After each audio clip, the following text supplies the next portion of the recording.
second.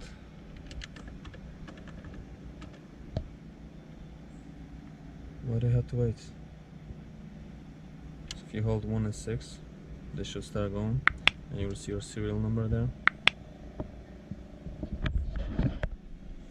Then once you get a serial number, you go into this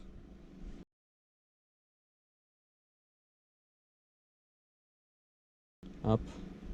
You just put in your serial number, and they're gonna get you a code. So I'm just gonna have to wait half an hour now and try to put in the code. It should work. Right, and let's go. 5, 4, 3, 2, 1, go. Right, code 2 9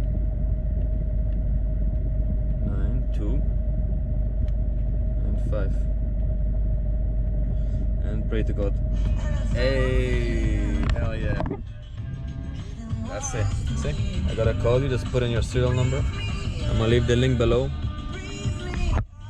and that's how you fix your Ford Focus radio. I don't want to get copyrighted, but yeah, that's how you do it. Easy and simple. You can find a serial code on the back of the radio, or you can press 1 and 6, hold them together, and they're gonna show the serial code there. You just take a picture of it and type it in the app that I'm gonna put it in the description, and you can play your radio once again like never. Peace.